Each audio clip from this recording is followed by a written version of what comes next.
Welcome back, folks, to another episode of Business from the Bass Boat Podcast on the Serious Angler Network.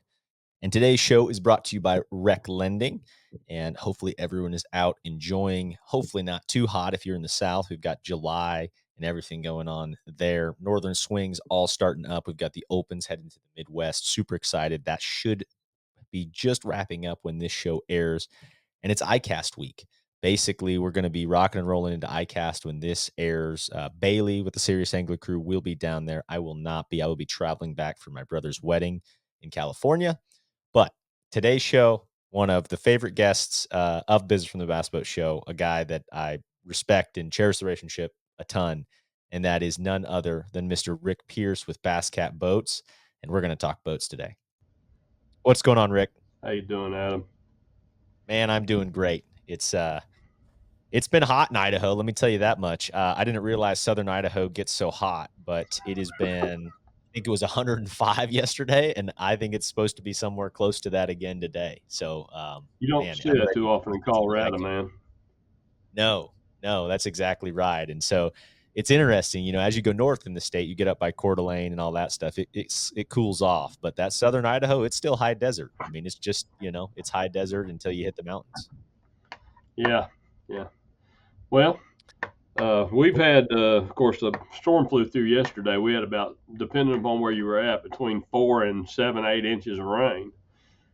So we had more in a month than we usually get, and had it in one day, basically. So we got the remnants of Beryl that came through, and it drifted I was going to through. say, is that part of that hurricane then? You bet. Yeah, it drifted through, and the lake came up. It's pretty easy, Usually, You don't see that too often there in wasn't much Colorado, man. north of us. It kind of went through where we're at. But on our mountain lakes here, just like any of the mountain lakes, it rains an inch. We usually get a foot of rain in the lake. Well, it didn't really hit the watershed above the lake. So Bull Shoals actually didn't hardly come up. And Norfolk came up a little over a foot. It'll continue to come up. But usually we get an inch, it comes up just under a foot. We get 2 inches, it comes up almost 2 foot. We get 3 inches, it's 3 foot. And that's just kind of the number, But the watershed didn't get it above us, so we didn't get as much rain in the lake. But we certainly got plenty of rain on the water. On the ground, and we needed it. We were dry. Wow. Good. I mean, it's good to have that, and sometimes the summer showers can be good, but when you get it all at the same time, maybe it's not all that great. But No, glad to hear need cooled to get things a down a little little. break in between, Right. Exactly. Well, man, more than anything, just wanted to get you on, talk bass boat industry updates, right? We're just rolling into Q3 here. And where do things stand in your eyes? I've had a lot of, in the conversations I've had with dealers and different brands, it's been very up and down in conversations where like one dealer's doing great, the other one's not. Overall, things are tough. What's your take? Start of Q3 here. We're in the middle of July, going into, what do things look like in the bass boat world? Well, we just got the Q2 numbers, and the guys we get the numbers from, they actually handle all the registrations and provide them to others. And so they did a spinoff for us last quarter, and I got it's a kind of a preempt for this quarter that's come on Q2, because numbers lag like, 6 weeks. So when in the middle of Q2, we get basically last quarter's numbers. And so they're saying Q2 is already looking like it was up about 2%. Wow. So Q2 actually looks really good right now. They did not forecast that. They were looking at about a 5 off. While the numbers are down for all of the brands, for most of the brands, all the brands are down for the year for R12. But get past the rolling 12, the Q2 number looks like it could actually kind of grow up a little. So that's, of course, yet to be determined, because Q2 we're in the middle of, we're done with it, but basically the numbers aren't in yet. We won't get to Q2 numbers till mid-October. Wow. Okay. But that's encouraging, more than I had, anticipated with where we are rate wise, everything else. That's, there may be some, I guess, positive, right? It sounds like with some of those results coming out. Yeah, I said October, it'll be September. But anyway, yeah, it looks like it's going to be positive. Of course, we flipped model year. We're producing 25s now. We start July 1 shipping 25s. It's pretty good excess. I mean, we've done it well with the switch over. Years ago, 7, 8 years ago, the Coast Guard required us all to switch on August 1st. Hmm. Hmm. And about 7 years ago, they changed it. Maybe six. It was less than seven, maybe 7 6 7 years ago. They gave us a 60-day window, so Okay. you can change between June 1 and August 1, and we kind of just landed on July 1. So we start shipping July 1. We're shipping 25s now.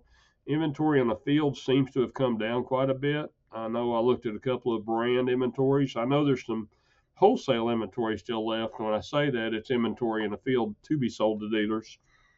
Okay. Not ours, but others. We have a little bit, but not a lot. We've made some shuffling trying to help some dealers. We've definitely picked up a couple of boats to help dealers, try to get them dispersed to other dealers. And we have done that. We've shifted several boats this quarter just to help dealers that are working on boats that are aging. The inventory in the field, there are a couple of brands that were definitely challenging. And so Mm. some of our dealers had those brands, and they are definitely challenging. Some of the high end brands that are smaller are not turning the numbers, so that's a concern. Mm. Okay. A couple of high ends that are having some difficulty. But for us, overall, it looks like we're doing well. We are making a push to close some 24s out to help some dealers. So we Yeah. opened up a big rebate program on that. I saw $9,000 or something, right? I saw that come Yeah, across. Carrick LSTS, and that's a new model for us. And so that's something the group's done here. That's a group decision, and they've done that. And I don't know that that's going to be that big a push, but it's definitely going to help some people make a decision and get some dealers to where they can get 25. We're trying to get our slate clean going into 25. Puma Got it. STS isn't. It's been a rock star, it's doing well, so we're not too worried about that. Really, the biggest challenge we've had has been competitive inventory. Mm. I see. I see. Okay. And one question with all these numbers that are released from the group when you're saying, here's the Q2 numbers and the inventory that's there, and the wholesale inventory, and how are those numbers? Because if I'm just thinking from a competitive standpoint, if I'm a company, do I want my competitors to know what I have, that's maybe sitting and not on the market yet? Like, is it just a decision within the industry that everyone shares their data? What does that look like? Well, you got to kind of do the research on it yourself on the numbers in inventory. The registration numbers are public data. Okay. Right, right. That's when So someone registers a boat, they bought the boat, registered in the state of Colorado, and it says what it is, right? The yeah, some are model. non-reporting. When they do that, that means they won't tell us Adam Deakin bought a boat, but Okay. they'll tell us that boat was bought. Okay. Some of them will say, though, it'll say that, like, Adam Deacon bought a boat. We can get it down to your neighborhood. Interesting. Yeah, we can get it, Yeah, and the car companies can do that too. They know, you can get it down, and it's there's definitely ways you can strip it down to your neighborhood got it. without. Got I it. mean, we can strip it down to your address, but in some states, but we don't need that. All we care is the guy in Idaho bought a boat, guy in Colorado bought a boat, guy in And how Texas many? bought a boat. Yeah, yeah. But Interesting. we've got it Okay. by county data. We do have it by county. Got it. Got it. Cool. That's some. I'm a data guy, and just thinking through, like, it would be crazy to look at the counties. Like, what's the top county in the country that sells or that owns bass boats? It's got to be something around, Well, Rayburn or no, Alabama. Dallas and Tarrant counties are pretty strong. Okay. So Dallas and Fort Worth are two strong counties. The largest overall area regionally would be the Knoxville area. Really interesting. So East Tennessee is extremely strong. Now we're not strong in East Tennessee. That's just one of our faults. But the Knoxville area, and I'm not talking about Chattanooga or Nashville. I'm just talking really, let's just say let's get just outside of Chattanooga and go over to about Cookeville, Tennessee, and over to the east and Dayton, uh, above Dayton and east of Nashville. And you get over about halfway between Knoxville and over towards the Cherokee and Watts Bar and all that. That's a big market over there. That makes sense. Okay. Okay. Very cool. That stuff's super interesting to me. Mm-hmm. All the data around that. So 2025, Bass Cat, looking at models going out July 1. We've got 2025 models rolling out.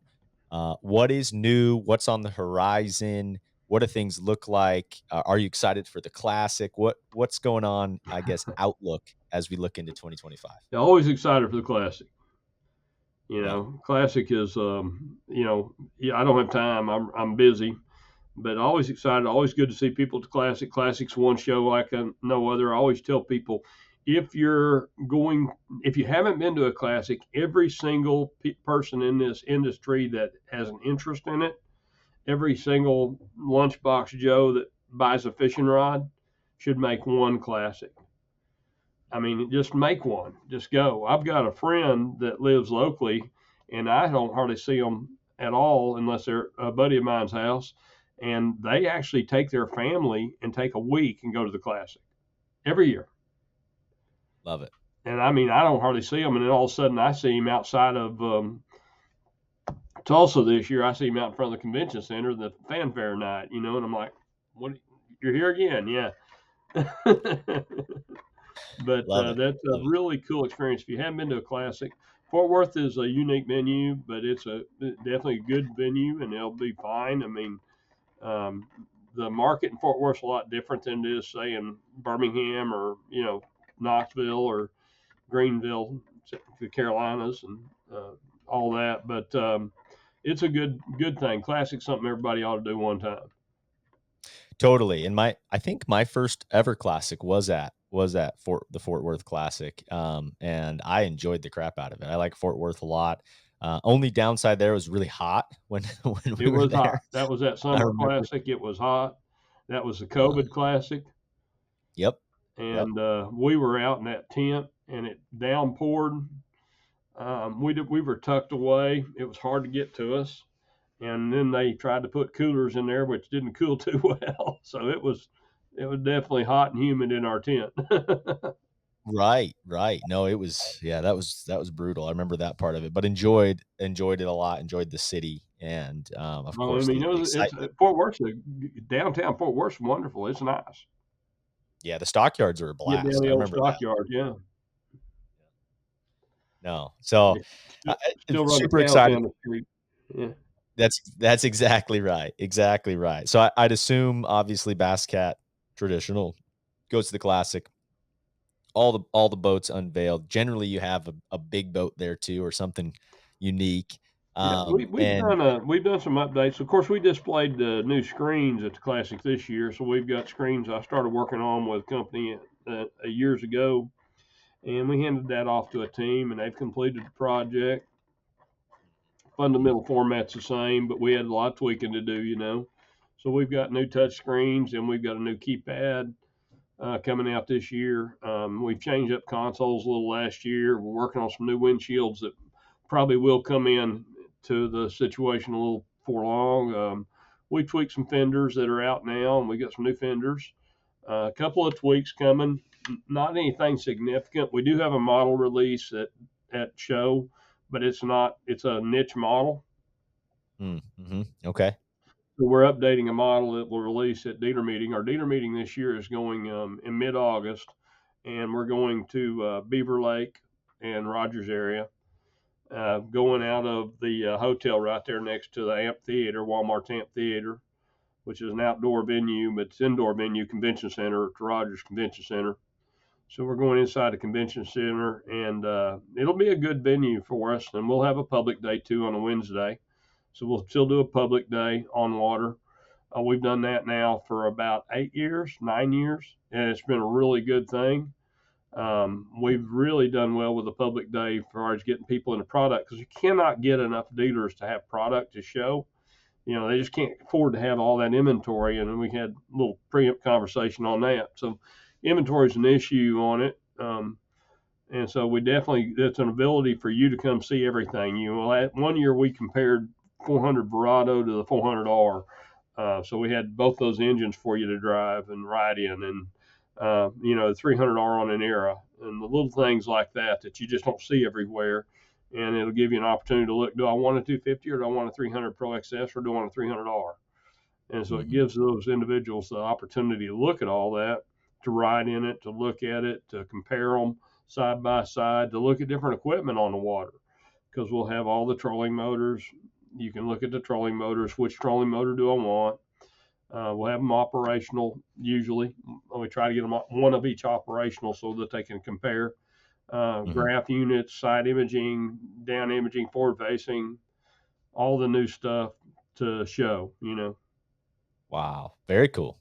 Yeah, that makes for fun and, the ability for you to take a look at all the different things and really decipher what you want. I think that's the hardest thing is the amount of phone calls that I have with friends almost seems like weekly about, "Hey, I'm ordering a new boat this year. What's your thoughts on, the Humminbird Apex versus the Garmin, you know, Echo Map unit," or whatever it may be, and just trying to talk through the differences and that kind of stuff. But to be able to sit behind and take a look at things directly makes for decide what you really want. They've all got their advantages. Hummingbird's got a great mapping system, but you've got side imaging. I think Lowrance and Humminbird side imaging is about the same now. Lowrance has done a wonderful job with down imaging. Their down imaging's clean. Forward facing, Lowrance is right next to Garmin now. Mhm. They're close. I don't think they're quite as good, but there's guys that argue that point. But I think Garmin's a better forward facing. I'm personally, and you've watched some of the stuff I've done. I'm pushing for clarity on screens, so I want good screen resolution. So I think Mhm. that's real important. No matter what brand you get, good screen resolution and an ease of operation. Not everybody's Right. able to run one today, and so the unit you buy, you need to be able to run it. If you can't run it, there's no point in having it. And so Totally. making it where it works for you and you're able to operate it. The functions and the buttons, and I use my phone every day for an example, man. I don't have to think about running this thing. No, And it just so runs. I use it every day. Why can't it be like my phone? I talk to technology guys all the time about graphs, and I said, why can't it be like my phone? I don't have to think about it. I just find it, do it, and it's done. 100%. Yeah. Yeah. No, I think that's I agree. The ease of use thing has always been frustrating for me, with stuff. Do Yeah. you have an iPhone, or what kind of phone do you have? Yeah, I've run an iPhone since they came out. I had an original iPhone contract. Matter of fact, I just let go of my original iPhone contract with AT&T about 3 months ago, and it was an original grandfathered iPhone contract, and they were going to run me out of it, because I had free data. I couldn't hotspot because it had Nice. free data on everything, so there's no way they could get money on me, so they weren't going to give me hotspots.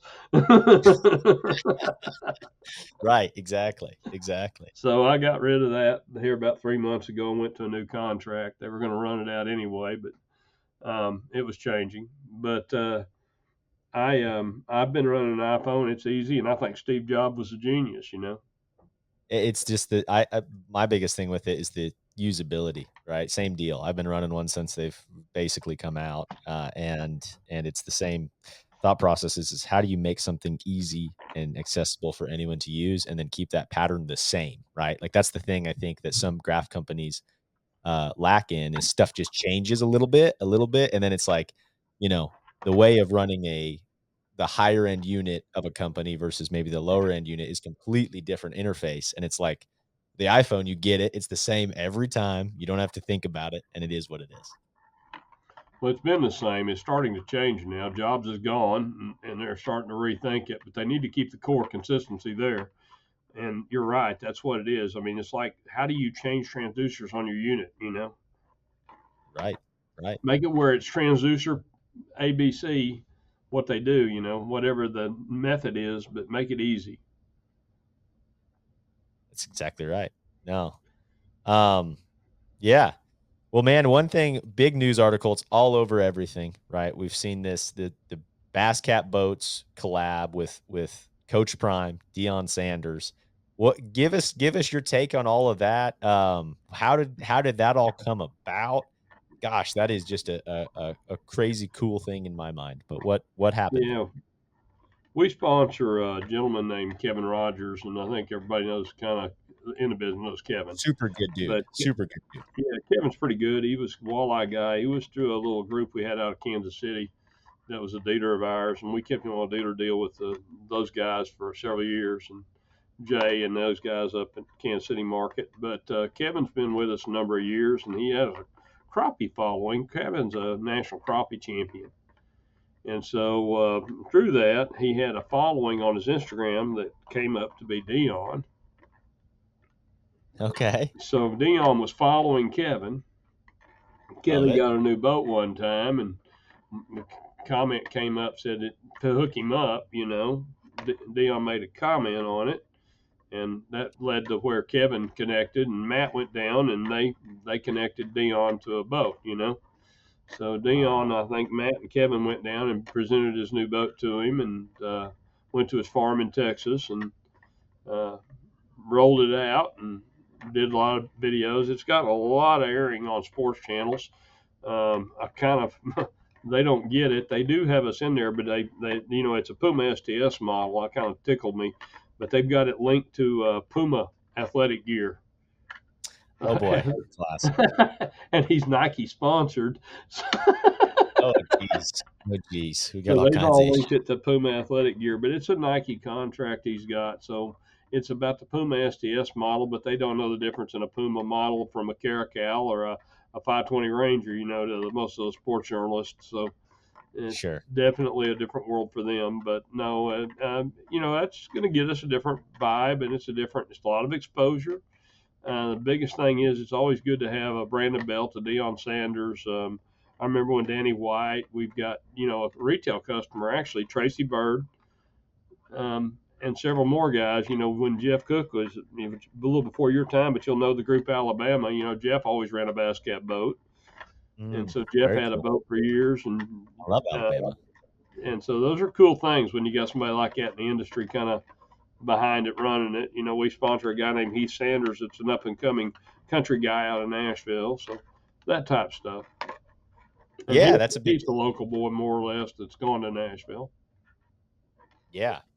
No, I thought it was just something super unique, right? You don't see that very often. I mean, I think Deion Sanders has been open a lot about his fishing and on his ranch there in Texas that has all these lakes on it and everything else. But to kind of have a collaboration there with Bass Cat boats and to have a sweet new model, I mean, I think it's a cool deal. And you're right, as far as like viewership goes, it's like, someone of that caliber, it's going to millions of people, right? Of what you're kind of seeing. You just hope the connectivity is there with Basket boats, Yeah, versus we had Puma plenty of athletic.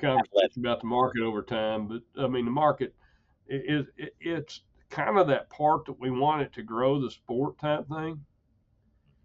Mhm. And if we can keep a guy like Dion or a guy like Tracy Bird or Brandon Belt involved in the sport, then hopefully we can grow the sport. And fishing's a unique sport because we call it a sport, but it's really a recreation. Mhm. And a lot of Mhm. our customers are recreational anglers. They fish for fun. Yep. And so if we can get them involved in the business and we grow this business like that, and it's really not about what you and I see as an event driven business, we need more of the guys that are perch jerking and crappie fishing and I just want to go bass fishing. And believe it or not, that's really truly Adam, our Jaguar customer.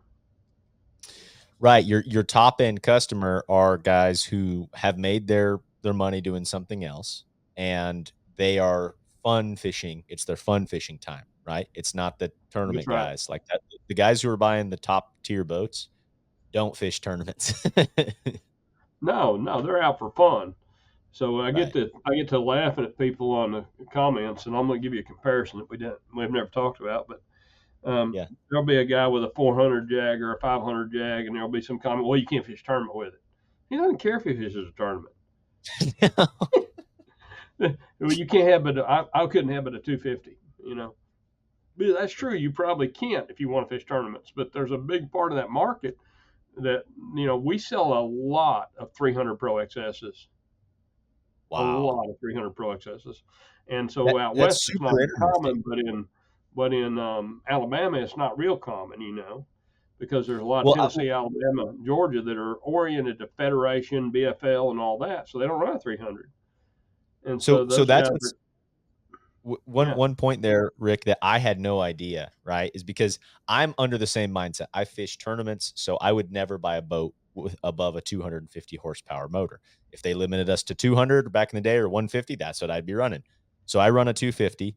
But when I got to Idaho, it blew me away how many guys have 300s. I go to and at just a local tournament morning, 50% of guys have a 300 on the back because they want to go fast boat and they want to get to where they're going or whatever. And then when they do fish a federation, a Toyota series event or whatever it may be, where it's sanctioned and have to, in that 250 cap, they have to go borrow a boat or have a second boat where they've got their 250. But it is mind blowing to me. I've got a very fast boat and then I'm starting to get passed by guys and I started looking around. I'm like, everyone's got a 300 here. Holy cow. Well, a lot of them do, yeah. That's where it's at, and that's the West Coast, and it's really no different today than it was when bass went west in the '90s. And I'm going to give you numbers and talk about that a little bit, if you want. Go down that Yeah. path. You mentioned 150, so that got me going there. So the Yeah. Yeah. 150 thing changed when bass tried to go west because we couldn't get anybody to follow us. Went out west in '89, and we didn't get a big following at Powell and at Meade.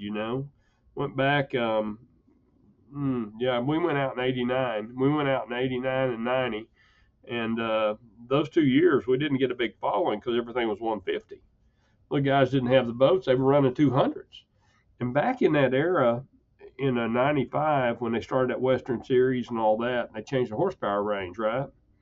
And so Right. you were allowed to go to a 250.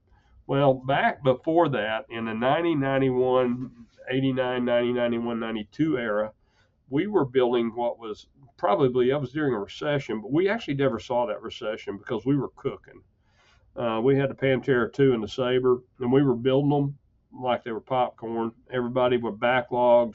Competition didn't do as well as we did. We did great in a period of time because of those two models, and they were the first models to have all the equipment on them we got today, basically.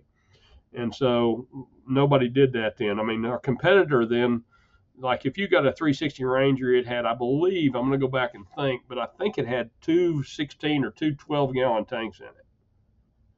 Wow. And Little so, baby. yeah, and so we came out with the Pantera 2, and it had two 27-gallon tanks in it. Wow, a lot more So I could fuel. make a run and run all the way up to the back of, run from Page there at Hat Powell and go from Walweep and run all the way up the river. I could go to Wow. Bullfrog and not gas. Mhm, And that's mhm. very uncommon back in the day when Powell was full, but we had enough gas to do that, make those long runs. And so the competition wasn't there yet, and we were. But during that period of time, what brought that conversation up is we did about 70% 200s. Wow. Wow. So when Bass Okay. changed in 95 to 96 and went to the 200 and went to the 250 rating, we were having trouble those last years as bass competitors fishing bass requiring 150, selling our own boats. You mean they would sell your your boat because they needed to get into a boat with a 150 to compete? Yeah, but see, we were only people who were selling 152 were the guys fishing bass because during I that see. era, a Redman at the time, which is BFL now, but Redman at the time had a 225 rating. Oh, so guys would be torn between buying a 150 horse or a 225, 25, max yeah. 200. Yeah, yeah. Yeah, 200 Interesting. max on the 19s then. So Redman, you could run a two and a quarter, and so that's where the whole two and a quarter thing that you're familiar with came from. Mm, okay, okay. Hmm. And I mean, I think we've also seen just a progression, right? Obviously, over time of size of boats, and now we've really seemed to, especially tournament anglers, have really locked into that 20, 21 foot size boat, right? Yeah, There's very few guys. yeah, it's time we had that conversation with Bass. We've had it with MLF and Boyd and the guys, and I think we're ready. But we need some competitors to come in and support us on that move. We're Mm. ready to take it to 300. Mm. Interesting. So that's Okay. a conversation that hasn't been had online. So we'll just open it up here. We're I ready love to it. see that go to 300. I don't think there's any reason to go to.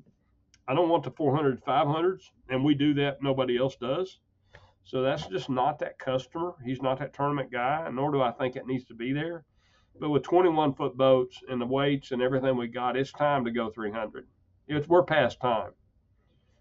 The Right. I mean, weights, you just think about the weight on the front of these boats, the electronics, the batteries, all the stuff, the amount of tackle that we carry now, I feel like we've is added more than 125 to the front of some boats from where we were years ago. 100%. Yeah, we Yeah. we weighed a bracket from a manufacturer, just a bracket for a triple bracket, and it was 34 pounds just the triple bracket. Mm. Holy cow. So you Holy start cow. adding all this weight, trolling motors, the new Minn Kota Quest, and it's gone out, and it's like another 12 pounds or 5 pounds over the regular Ultrex. The Ultrex was 25 pounds more than the standard trolling motors. I mean, we come from motor guides that were Tour Edition 777 motor guides that weighed 42 pounds with a Gator 20.5 mount to the 21 mounts, and now the bigger trolling motor mounts. And today we've added roughly over the years 125 pounds to the bow of a boat to some Jeez. degree.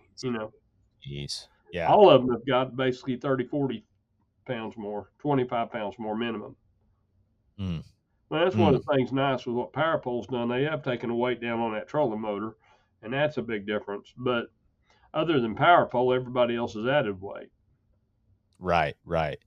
No, and I mean, just you lose so much of your top end, your lift on your boat when all that weight's on the front, and you just I totally agree. I mean, I think the conversation, and maybe it all depends on who you are, how you feel as far as a go fast boat or not. But I think the conversation always used to be and still is a lot like, oh man, unloaded, I can run that boat 78 mile an hour.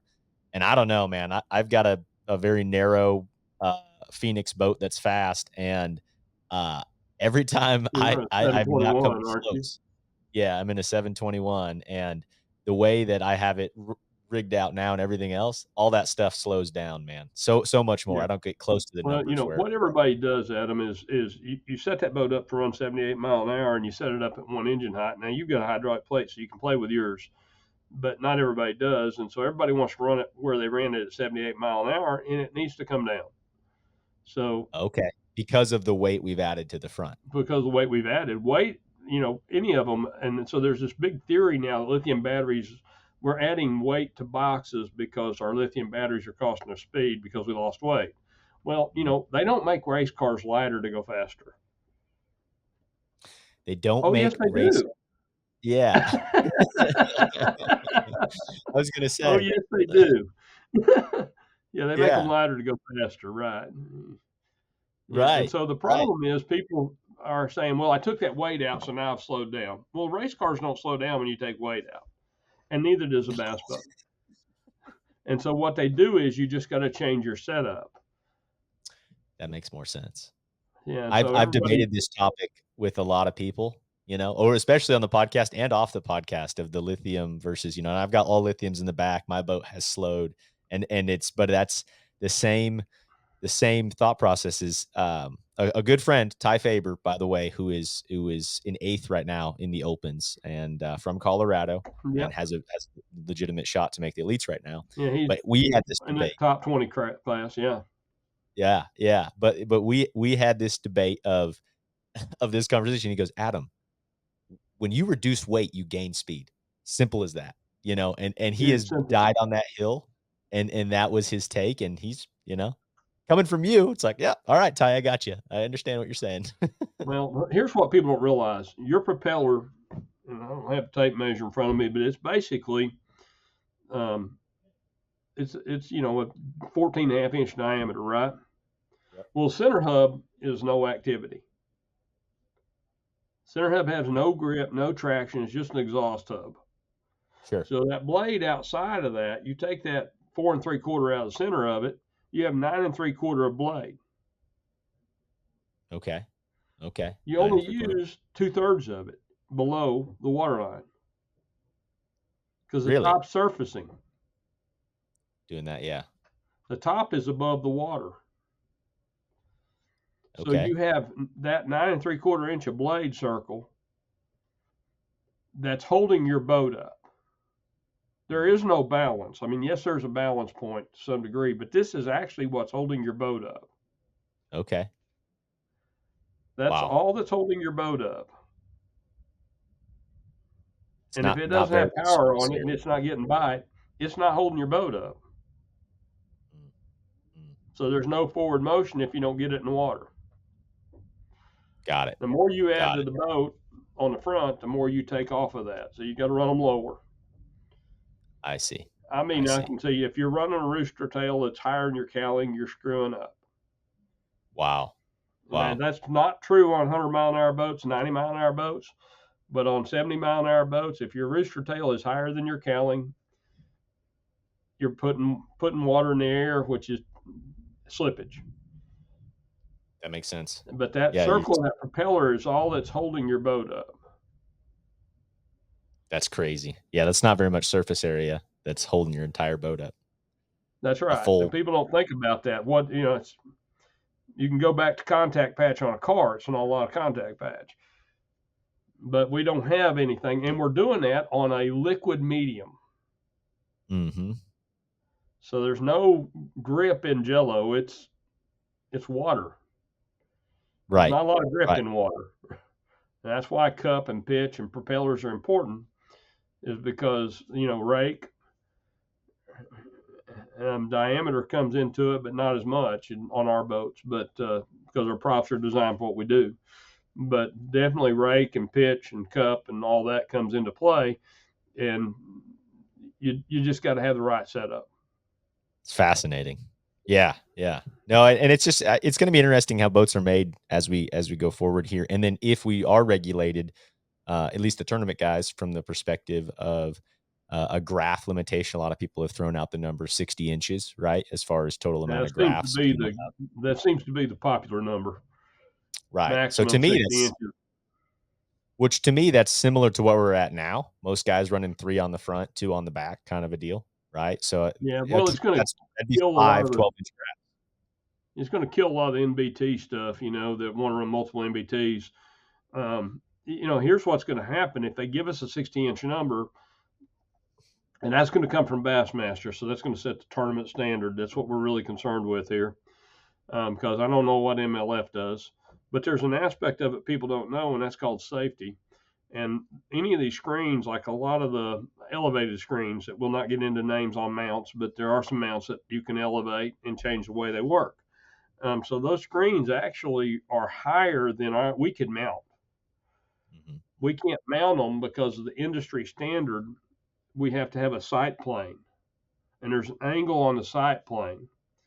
And so there are people that are running mounts that technically are illegal for us to, are unregulated for us. We can't regulate and sell that product that way. Mm. Now, here's a question for you around that, and maybe this is going way too deep into the details just because we just had our partners Rec Lending come on and talk about insurance stuff and all these different things. What happens? So it sounds like you can't, as the manufacturer, put that 22-inch screen on the front because it messes up the sight plane. What If happens if you're an angler, you do put one on by yourself, you get in a boat accident? What happens there? Is there any, you know what I mean? Well, Because that's the if you can't, last aspect that Bass has brought forward, and it's okay, not going to be publicly discussed. But yeah, they've had some incidences, and they're numerous. They're starting to gain volume where screens may be a part of an accident, may be a part of a situation. right, And so there's going to be regulatory side of that from a safety standpoint, and from an insurance standpoint, certainly that's getting there. Now, the state of Texas, there's one representative in Texas that tried to go through with a law in Texas. I'm not sure if you're familiar with or not. no, It didn't get passed, but the gentleman was from down in down in the Austin area. We'll just say that, okay. yep, And evidently, there's something that caused his family or him or a friend to have been involved in an accident, because he's certainly got a mission to change the way we have viewing angle on boats. And he's headed down a path that's pointed at our side of the industry, which is bass, because he's Mhm. trying to regulate forward screens and trolling motors and those things.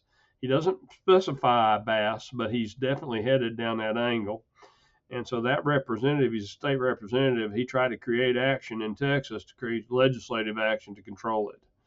And so I can see Interesting. that happening. It's more important for us. You never want government to control you if you can do it yourself. That's a good way to, yeah. If you can self-regulate and Yeah, self-control. self-regulate. That way you don't have to deal with. Would you rather the government tell you you don't have to have these screens, you can't do this, or would you rather just do it right? Right. Do the right thing. Yeah. Do Yeah. the right thing. So, let's get the government involved, and they're going to fix it all, right? And the government never fixes it all. They're always a stopgap measure, and then we wind up with more regulation from people that don't understand our industry. Right. So, from an Right. industry perspective, I'm not big on a lot of what's happening right now. I think it's a safety concern. I'll give you an example, and I'm going to bring it out. I'm going to call it out. But there's a particular product that I got from a company that does forward-facing sonar that you can move the turret. And I've got a turret on my boat, and it's out of view. I can see over it, but this particular turret mounts where you can't, and so it mounts one Interesting. way. Yeah. And so where it's at, when I'm sitting, I cannot see a boat in that turret plane. That's dangerous. And so, I mean, if I'm running, I actually took a picture of a boat sitting on idle. I have pictures of this boat, and I'm running at this boat, and you can see it on the right of me, and I lose it in the turret assembly, Okay. and then I pick it back up on the left of me in a slow turn. The boat's about a quarter mile away. Yeah. That's not good. Yeah, and so you just don't have good sight vision. And then I think a lot of guys are raising their screens because they want them up where they can see them. Well, the problem is you may be seeing through the hole in your screen, but there's two other planes over here you're not seeing through. Right. I had Right. an No. incident with a gentleman I know that ran into a stump that he should have seen, Mhm. but he couldn't because the screen's blocking it. So, I mean, it's definitely something I think Bass is going to look at from that perspective because they've got some incidences that it's probably come into play and is being questioned not only by Bass, but also on the MLF side, there's at least one incident that's caused some question. Right. And then you think about, think about Bass's insurance or FLW or any tournament organization's insurance company. Once some of these claims start happening, especially when someone gets injured or worse, killed Well, in there could a be a bass boat personal accident. liability that your insurance company's going to pick up, and then you're going to personally be responsible for it, and they may defer to you. If you're not No, following exactly. the regulatory side of or the requirement side of it, and their standards are out there, and you're not following them, they could defer to you. I mean, it's Right. certainly a liability concern, no different than you go out here and hit somebody with your Ferrari, you're probably going to be chased a little bit. Right. Right. Exactly. Exactly. Yeah, why were you driving your Ferrari 140 mile an hour and you Right. had First this question's accident coming and this and you hurt this person? up. And so 100%. we've got to use sense in what we do, and unfortunately, common sense sometimes goes away. Right. Right. Yeah, the No, Ferrari runs extremely fast, and you just don't do it in town. right. Exactly. Take that to a track. Mm-hmm. Um, well, and I think there's a lot of things with this changing landscape place, and someone like yourself who's been in the industry this long. Do you feel like, and this is in every industry, I'm not going to say this is just the bass fishing industry, and it's a technology thing, it's a changing landscape.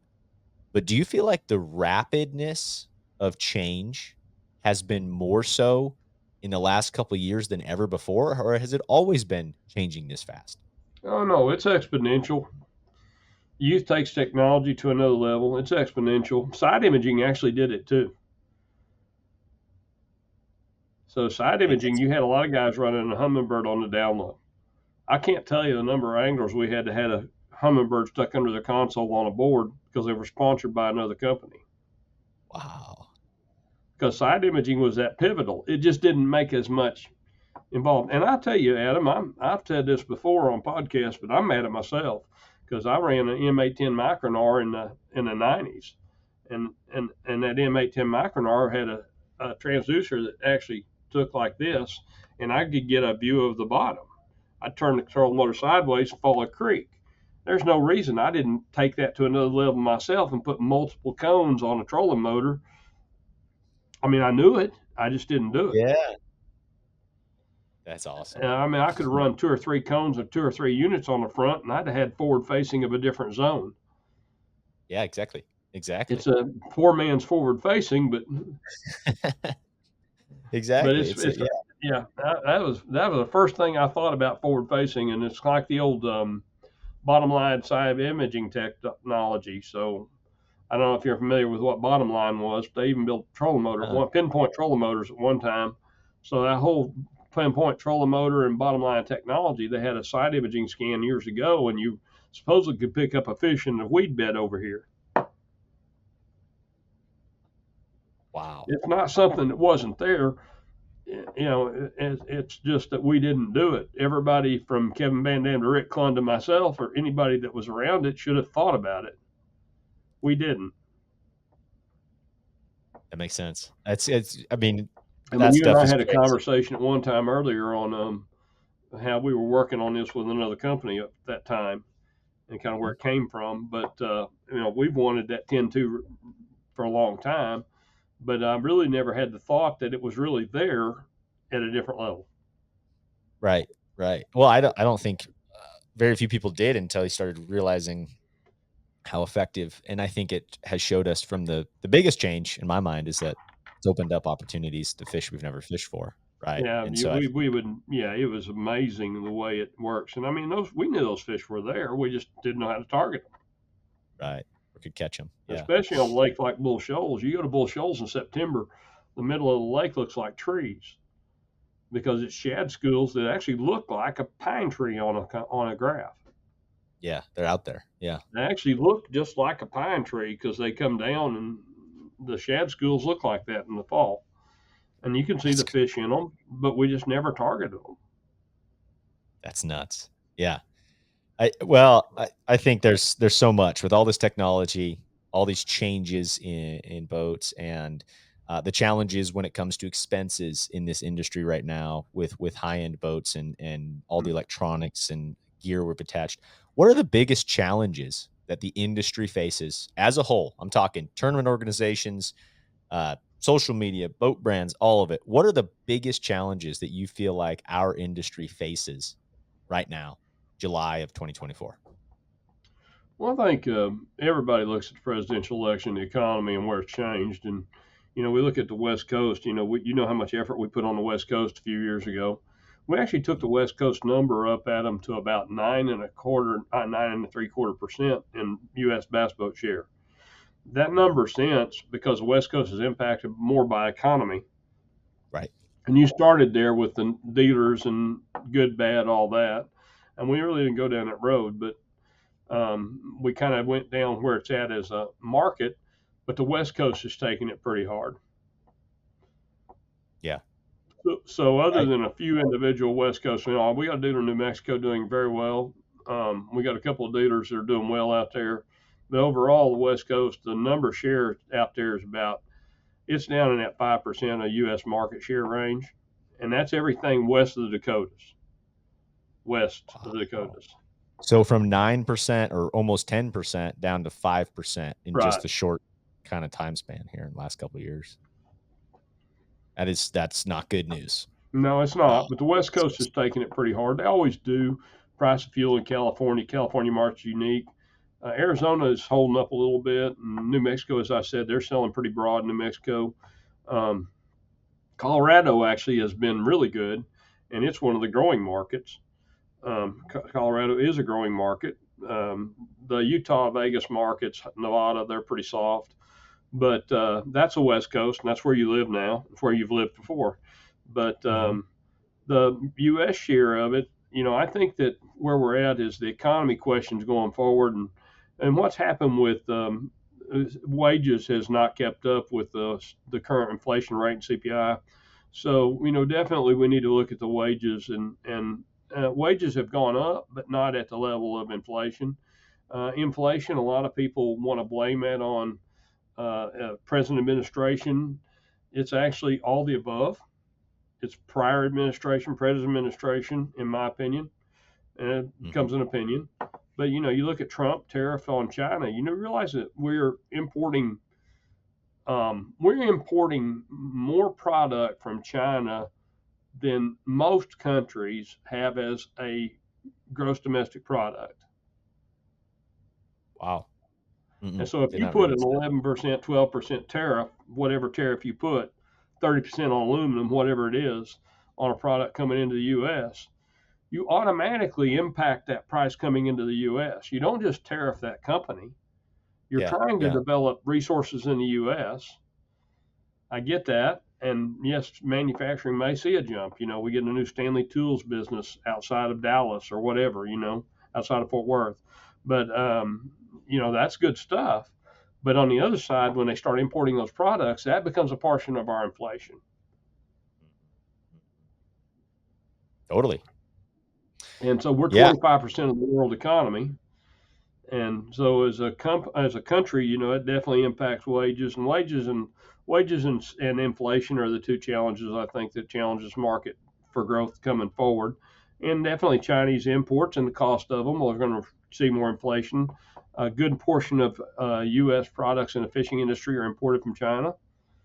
So it depends upon the administration chasing that rabbit. So if this administration or the next administration, whichever one it is, chases that Chinese tariff, I like, for example, I've had really good luck with Taiwan. Tariffs aren't as high Okay. in Taiwan. It's not a communist country, and so Taiwan works well. There's a lot of other options. Some of them, when you go back to the old Dominican Republic days, when WASP had a company in Dominican Republic and there was a huge amount of business in the DR, there's still a lot of business in the DR and a lot of tackle imported from the DR. So there's other ways to do it. But definitely our impact on our economy as far as the tackle and the fishing tackle, fishing rod, boats, marine, it's definitely going to be the cost of product versus the income level and the family income. It's also going to hinge on petroleum. Everything always hinges on petroleum, even though today we're trying to go green. Oil's up the last 2 days significantly. Hmm. Hmm. It eats the discretionary dollar and the indiscretionary dollar. So, indiscretionary income, you wind up spending more money on petroleum that you're putting in your car every month, and you've got to do that. Yep. Inflation goes up and the cost of milk goes up. So, the working guy gets taxed. Right. Housing right now is that we're unable to keep up with housing cost. It's So brutal. it's brutal. Housing cost has gone up, even though supply costs have come down and supply has gone up on the housing side. Not supply houses. Well, supply houses have come up too. But there's people buying used homes instead of new homes because of the cost, and then other markets are buying new homes instead of used homes because of the cost. So it's all about the market. Right. So those are all factors that impact what we're seeing in our market as a marine industry. And I don't care if you're buying a pontoon boat or a nautique or a towboat or buying a cruiser, center console, walleye boat. All those are impacted by these factors, and I think that's the Yeah. biggest thing that's impacting our market now. Yeah. Yeah. I like it. Well, I mean, I think that's just awesome to always hear your take. You're a very data driven guy and you pay attention to numbers, the entire economy, right? Not just stuff super tight to the bass world because it all plays in line It does. with every, Yeah, you we've had know, that conversation before, watching credit card scores, and credit. right, right. It all ends up coming back to running the ship, Oh, chasing, money's got to running come the from business. somewhere. Right, right, We were really exactly. fortunate with what COVID blessed us as an industry, and we had tremendous growth in COVID, and we oversupplied the industry. So they were like Mercury took 300 jobs out of their market here a while back. Well, Mercury had Wow. built the new V10 line, and they built the V12 line. They added all these jobs, and COVID, Yamaha couldn't import engines, Suzuki couldn't import enough engines, nobody could keep up. Mercury tried to fill that hole. Well, at some time, it has to normalize. Right. And so we over inventoried and overstocked everything in the market. I don't care if you were a fishing rod person or a motor person. Um, uh, Graphs obviously haven't. They've tended to keep flowing, but there is some graph inventory now, chart inventory. But definitely, from a standpoint of product, we've over inventoried everything from a car to a widget, and so Totally. as we've done that, we've got to get that back to the normal level. And so Mercury's let some people go. There's other companies that have let people go. We're holding where we're at. We did let some people go about a year ago and Mhm. normalized, and we're trying to control that normal. And there is over inventory as we discussed in the market. So we need that normalcy to get reached, and we produce to the market size. We were producing to a different market size. Now it's here. And so Right. we need to get that market back where it's at, and we need to get our production back where it's at. And that doesn't just speak to us; it speaks to all manufacturers. And the normalization of post-COVID environment. And for us, the market was good during COVID, and for everybody it was. But it was hard to make money during COVID because it had so many costs implied. So you wind up with, we actually bought in one swath. I found out where about 100 trolling motors went, and we actually bought almost 100 trolling motors at retail in one swath. Jeez. Paid retail for them. Really? Yeah, paid retail for them. So Wow. when you Because got you your need. boat, you would have a trolling motor. Wow. Wow. Yeah, the supply. I mean, the industry does it to itself, right? At the end of the day, oh, you oversupply. Everyone goes oversupply, and then they're like, "Oh crap, we overdid everything. Got to draw back," and you just do it to yourself, chasing it. Yeah, But and it's that's what happened. We were chasing, and COVID wasn't going to continue, and it doesn't matter. The RV market took it a lot harder than we took it. The RV market was brutalized, and I think they're kind of reaching a little sales and normalcy too. So, RV yeah, market definitely grew exponentially, and they saw that. UTVs, ATVs, all that's coming back to where it was, and we're seeing inventory gluts, but it's starting to get better, and so we need to get better too. normalize it. Yeah, yeah. No, no doubt. Well, Rick, man, I certainly appreciate always you coming on and doing a deep dive into the industry, super knowledgeable on all aspects of things, and appreciate you sharing it with the world, with everybody, with the podcast. So, man, I hope you have a great rest of your July, getting ready for ICAST. I'm sure you'll be headed that direction, right? Yeah, may But I hope. not. I'm kind of up in the air on ICAST next week. I'm headed to Brandon Belt this weekend for their show championship. Oh, nice. Yeah, the Brandon Belt deal's been a cool to see. Cool to see. And I don't know if you've seen this stuff with BAM. We just did a show with Mark Lazang and the changes for 2025, doing a $50,000 payout, 60 guy cap out west. I'm excited to see where that goes as well. Well, Mark's grabbed the reins on the back of what was out there, and we continue to support Mark. Would like to support him more, but you already know the West Coast situation. We discussed that to a Yep. degree today. So, West Coast has never been a huge portion of the U.S. market share. It's a significant portion and one we want to see grow, and we think the growth can still be there, but it's very much impacted by this economy. So I'm tickled to see what Mark's doing and glad to be a part of that in ABA out west. We're Hmm. continuing to support Randy Pringle and BBT. And so that's kind of where our deal out west is on the tournament side. Yeah, absolutely. No, well, we appreciate all that you've done for the West, and certainly think that overall, I hope that it grows for my sake and everything that I enjoy out here, this part of the country. Um, Yeah, those brownies in your part of the world, though, Big ones, man. special, Great big one. Special. That's exactly world class. World world class. class. Everything from Fort Peck off to the west is. Pretty special. Yeah. Yeah, you No. actually go back to Hawaii and Sac, and they're pretty good too. Right. Right. No. No doubt. No. Yeah, You got it. I've always appreciated your knowledge of the bodies of water out west. A lot of people don't realize. I mean, the unfortunate thing is they're just spread out, but there's some incredible fisheries. So good stuff. Well, yeah. Rick, We man, I'm wish gonna we let you. get Go Oregon to ahead. crank up. Will be good. That's exactly what we need. You're not wrong there. That's the one. There's a lot of fancy stuff, and there's some neat stuff in Oregon. Yeah. All right, Okay. Pat, I All always right, Rick. enjoy coming on. Thank you. Absolutely. Appreciate it. Have a good rest of your day, and hopefully things lighten up rain wise there. And thanks for the insights. We got sunshine today. We're good. There we go. All right, man. We'll see you.